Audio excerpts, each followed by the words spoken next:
Gold, silver, यहाँ भी काफ़ी इंटरेस्टिंग मूव्स रहे हैं रिसेंटली, इन पे थोड़ा-सा निगाह डाल लेते हैं। सोने में एक करेक्शन तो आया है, सोने और चाँदी दोनों में, लेकिन अभी भी मैं कुछ लोगों के विचार सुन रहा था, वो कह रहे हैं कि मतलब इनके तेज़ी वाले कारण जो हैं, वो अभी खत्म नहीं हुए हैं। अभी भी उन्हें लगता है कि यहाँ पर एक सकारात्मक नज़रिया बना कर के ही चलना ठीक रहेगा। क्या अ, आप इस बात से सहमत होंगे? नहीं, उनका कहना गलत नहीं है। मैं उसमें थोड़ा-सा यही ऐड करना चाहूँगा कि मुझे लगता है कि 4250 पे एक टॉपिश इंडिकेशन है। मैं उसको जब तक उसके ऊपर क्लोज़ नहीं होगा, मैं इसको लोअर हाई लेके ही चलने वाला हूँ। बट उनका कहना गलत नहीं है बिकॉज़ ये 50 डीएमए के अराउंड वो ट्रैजेक्टरी बनाने की कोशिश कर रहा है। बट मुझे 4250 के ऊपर का क्लोज़ चाहिए, फिर मैं भी उनके साथ उनके कैंप में चला जाऊँगा। ओके। यानी फंडामेंटली उनका नज़रिया ठीक है, लेकिन चार्ट पर एक अगर आपको एक हिचक यहाँ पे रेजिस्टेंस के तौर पे दिख रही है, तो आप उसके पार होने का इंतज़ार करना चाहेंगे। जी, बिल्कुल तय बात है बिकॉज़ फंडामेंटली आज के तारीख में गोल्ड एक हर सेंट्रल बैंक की रिक्वायरमेंट बन गई है because of the no trust behaviour of US. तो अब एट लीस्ट मैं कहूँ तो चाइना, रशिया, कुछ हद तक हमारा, इनका तो बन ही चुका है कि गोल्ड पे जितनी डिपेंडेंसी बढ़ाएँ और डॉलर पे जितनी डिपेंडेंसी हम कम करें। तो ये रीज़न तो मुझे लगता है ऑलमोस्ट एक परमानेंट इन नेचर हो गया है।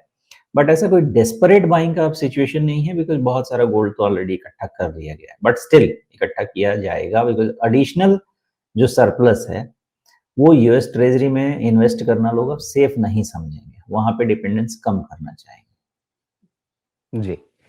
तो अभी ये 42-50 अभी एक तरह से 1 दिन पहले का ये गुरुवार का ही आपका ये टॉप है।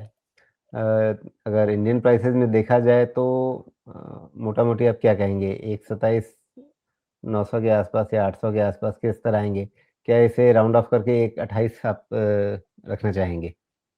रख सकते हैं लेकिन फिर भी मैं बोलूँगा कि अभी अपना जो गोल्ड का प्राइस है, इससे ज़्यादा ज़रूरी है कि हम इंटरनेशनल गोल्ड को देखें। दिशा वहीं से आएगी। तो हुँ। यहाँ पे डॉलर में भाव अगर 42-50 के ऊपर फिर से निकलता है, तो फिर सारे कारण मौजूद हैं जो इसे और ऊपर ले जा सकें। चाँदी में क्या हो रहा है फिर चलिए पहले डॉलर भाव ही देख लेते हैं। यहाँ पे तो चाँदी ने एक बार फिर से अपने पिछले टॉप को कल मतलब इस गुरुवार को छूने की कोशिश की है। जी, चाँदी का तो थोड़ा-सा उल्टा चल रहा है, क्योंकि चाँदी में तो एक कंप्लीट राउंडिंग बॉटम है ना, तो ये राउंडिंग बॉटम कंप्लीट है, इसलिए अब चाँदी को आप पॉज़िटिव ही मान के चलिएगा।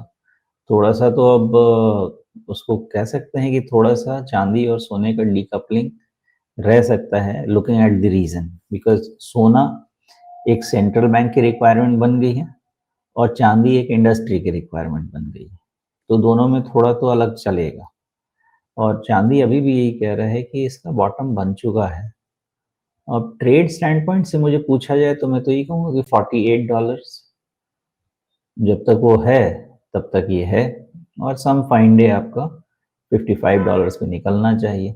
लेकिन फ़िलहाल आप मान के चलिए कि $48 से $55 के रेंज को लेके चलिए, बिकॉज़ बहुत इसमें ना बहुत सारे अलग-अलग चीज़ें काम करती हैं ग्लोबल मार्केट फोर्सेस काम करते हैं।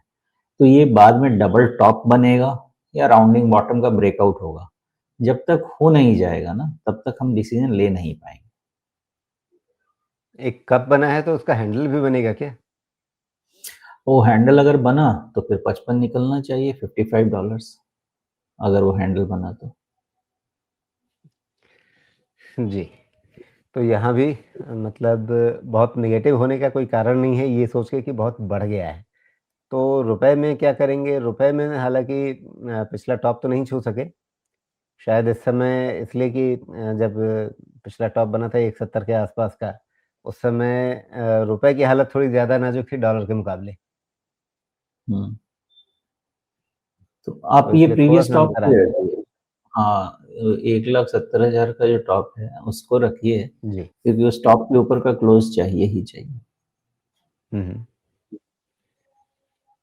तो अगर इसके ऊपर निकला तो फिर नई चाल बनेगी, लेकिन अगर डॉलर भाव में आप सकारात्मक रुझान लेके चल रहे हैं तो रुपए में भी आपको मतलब वही एक ट्रेंड फ़ॉलो करना पड़ेगा? जी, बिल्कुल सही बात है। और ये डॉलर में, ये डॉलर का देख रहे हैं ना? अच्छा, चाँदी ये रुपया में तो 1,70,000 जब तक टॉप नहीं निकले, आगे नहीं बढ़ेंगे। और नीचे में ये जी। जो हायर लो है ना आपका, एक रेड वाला कैंडल है हायर लो का, राइट साइड में। नहीं, उसके नीचे आ जाइए, ये जो राउंडिंग बॉटम के पास आ जाइए। हाँ, यहाँ पे जो राइट साइड में है, हाँ, ये वाला कैंडल का लो क्या है, इसका लो। जो भी इसका लो है, इसके पहले कोई चिंता की बात नहीं। मतलब 1.44 के आसपास। हाँ, वो तो वही सपोर्ट लेके घूमता रहेगा। जी, तो अभी 1.56 के आसपास है, 1.44 के आसपास का अभी सपोर्ट माना जा सकता है, लेकिन इंतज़ार रहेगा इसका कि 1.70 के ऊपर जाता है या नहीं जाता है। लेकिन क्या ये मतलब एकदम अविश्वसनीय जैसे भाव नहीं है कि भई आप 1.70 के ऊपर फिर आप कहेंगे 1.70 के ऊपर नई चाल बनी तो कहाँ जाएगी? फिर 2 लाख की चाँदी हो जाएगी। एक्चुअली देखिए राजीव जी, ये जो डिमांड है, ये मतलब कंज्यूमर डिमांड वैसा नहीं है, ये ग्लोबल इंस्टेबिलिटी के कारण जो क्रिएट हुई डिमांड है। For matter for the moment अगर बोला जाए कि चांदी सोना हो गई है, तो गलत नहीं होगा, बिकॉज़ सोना अनअफोर्डेबल हो गया है। तो नेक्स्ट इन लाइन चांदी ही है। अब देखिए, मैं डायमंड से उतना ज़्यादा पहले तो हमारे रीच के बियॉन्ड था, इसलिए मैं बहुत ज़्यादा उधर नहीं था। अब लैब ग्रोन डायमंड उसको इतना ही कमोडिटाइज़ कर चुका है कि अब उसका कोई मन नहीं करेगा। तो आपके पास मेन जो है बात करने को, सोना और चांदी ही है। और प्लैटिनम का वैसे भी यहाँ पे बहुत चलन तो ऐसा रहता नहीं है। तो जो मेन है बात करने का, वो सोना और चांदी है। तो चांदी हैज़ रिप्लेस्ड सोना इन टर्म्स ऑफ अफोर्डेबिलिटी। लेकिन अगर कंज्यूमर डिमांड की बात करें, तो ये जो बुलियन का डिमांड है, ये कंज्यूमर डिमांड नहीं है। ये सेंट्रल बैंक, और अगर मैं कह सकूँ तो वेस्ट की क्रिएट की हुई इंस्टेबिलिटी का रिजल्ट है, जिसके कारण सोना इतना ऊपर गया है। नहीं तो सोना कंज्यूमर डिमांड है ही नहीं।